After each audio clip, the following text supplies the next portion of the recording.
ನಾನು ಹಿಂದೂ.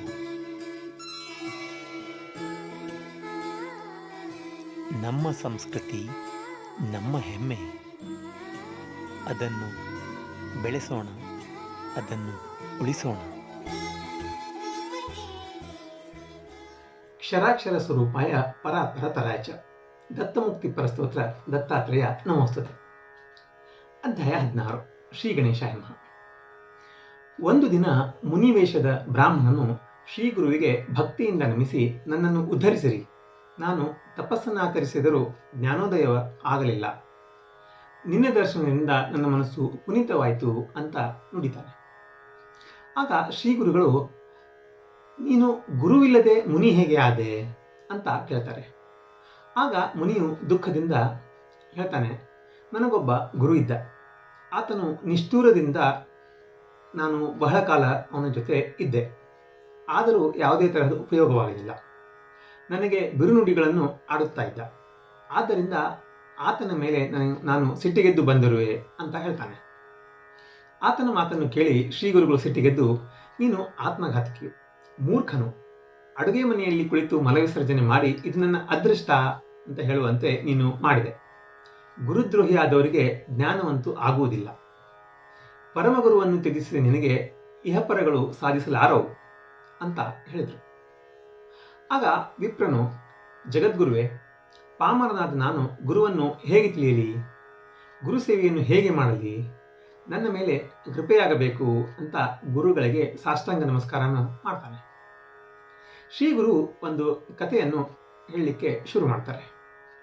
ಹಿಂದಕ್ಕೆ ದೌಮ್ಯ ಎಂಬ ಮುನಿಗೆ ಅರುಣ, ಬೈದ ಮತ್ತು ಉಪಮನ್ಯು ಅಂತ 3 ಶಿಷ್ಯರಿದ್ದರು. ಮೊದಲಿನ ಕಾಲದಲ್ಲಿ ಗುರುಗಳು ಶಿಷ್ಯರ ಕಡೆಯಿಂದ ನಾನಾ ತರಹದ ಸೇವೆಯನ್ನು ಮಾಡಿಸ್ಕೊಳ್ತಾ ಇದ್ರು. ಋಷಿಯು ಶಿಷ್ಯರನ್ನು ಪರೀಕ್ಷಿಸಲು ಅರುಣನನ್ನು ಭತ್ತದ ಗದ್ದೆಗೆ ನೀರು ಹಾಯಿಸಲಿಕ್ಕೆ ಕಳಿಸ್ಕೊಡ್ತಾರೆ.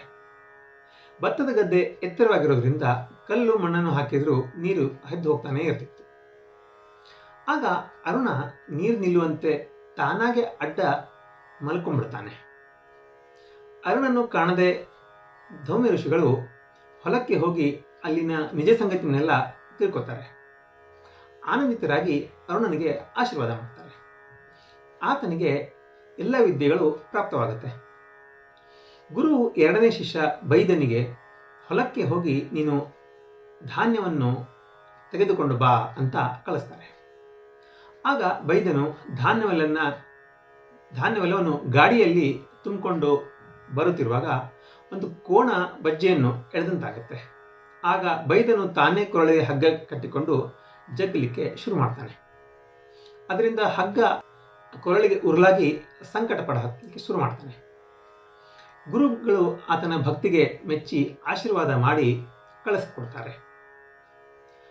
3ನೇ ಶಿಷ್ಯನಿಗೆ ಗುರುಗಳು ಆಕಳಗಳನ್ನು ಮೇಯಿಸ್ಕೊಂಡು ಬಾ ಅಂತ ಕಳಿಸ್ತಾರೆ. ಆ 3ನೇ ಶಿಷ್ಯನ ಹೆಸರು ಉಪಮನ್ಯು ಅಂತ. ಉಪಮನ್ಯು ಆಕಳಗಳನ್ನು ಕಟ್ಟಿಕೊಂಡು ಅಡವಿಗೆ ಹೋಗ್ತಾನೆ. ಅಲ್ಲಿ ಅವನಿಗೆ ಹಸಿವಾಗುತ್ತೆ. ಹಸಿವೆ ಆಗಿದ್ದರಿಂದ ಗುರುಸ್ಮರಣೆ ಮಾಡುತ್ತಾ ಮಧುಕರಿ ಬೇಡಿ ಊಟವನ್ನು ಮಾಡಲಿಕ್ಕೆ ಶುರು ಮಾಡ್ತಾನೆ. ಇದನ್ನು ತಿಳಿದುಕೊಂಡು ಗುರುಗಳು ಭಿಕ್ಷಾನ್ನವನ್ನು ಮನೆಗೆ ತಗೊಂಡು ಬಾ ಅಂತ ಹೇಳ್ತಾರೆ. ಮರುದಿನ 2ನೇ ಸಾರಿ ಭಿಕ್ಷೆ ಬೇಡಿ ಅದನ್ನು ಉಣ್ಣಲು ಗುರುಗಳು ಮತ್ತೆ ಅದನ್ನು ಕೂಡ ಮನೆಗೆ ತಗೊಂಡು ಬಾ ಅಂತ ಹೇಳ್ತಾರೆ. ಉಪಮನ್ಯು ಅದೇ ಥರ ಮಾಡಲಿಕ್ಕೆ ಶುರು ಮಾಡ್ತಾನೆ. ಅವನಿಗೆ ಮತ್ತೆ ಹಸಿವಾದಾಗ ಕರು ತಾಯಿಯ ಹಾಲು ಕುಡಿತಾ ಇರಬೇಕಾದ್ರೆ ಅದರ ಬಾಯಿಯಿಂದ ಸೋರುವ ಹಾಲನ್ನು ಅವನು ಕುಡಿತಾನೆ. ಅದನ್ನರಿತ ಗುರುಗಳು, ಎಂಜಲನ್ನು ತಿಂದರೆ ನಿನಗೆ ಬುದ್ಧಿ ಮಂದವಾಗುತ್ತದೆ ಅಂತ ಹೇಳ್ತಾರೆ. ಗುರುಗಳ ಮಾತಿಗೆ ಉಪಮನ್ಯು ಒಪ್ಪಿಕೊಳ್ತಾನೆ. ಮರುದಿನ ಮತ್ತೆ ಹಸಿವೆಯಾಗಲು ಎಕ್ಕೆಯ ಹಾಲನ್ನು ಕುಡಿಲಿಕ್ಕೆ ಪ್ರಾರಂಭ ಮಾಡ್ತಾನೆ. ಇದೇ ಥರ ಮಾಡುವಾಗ ಎಕ್ಕೆ ಹಾಲು ಅವನ ಕಣ್ಣಲ್ಲಿ ಬಿದ್ದು ಅವನ ಕಣ್ಣುಗಳು ಕುರುಡವಾಗುತ್ತೆ. ಆಕಳನ್ನು ಹುಡುಕಿಕೊಂಡು ಹೋದಾಗ ಬಾವಿಯಲ್ಲಿ ಬಿದ್ದು ಬಿಡ್ತಾನೆ. ಶಿಷ್ಯನು ಮನೆಗೆ ಬಾರದೆ ಇದ್ದಾಗ ದೌಮ್ಯ ಮುನಿಯು ಅರಣ್ಯಕ್ಕೆ ಹೋಗ್ತಾರೆ. ಆತನ ಅವಸ್ಥೆಯನ್ನು ಕಂಡು ಗುರುವು ಆತನಿಗೆ ಅಶ್ವಿನಿ ಮಂತ್ರವನ್ನು ಜಪಿಸಲಿಕ್ಕೆ ಹೇಳ್ತಾರೆ.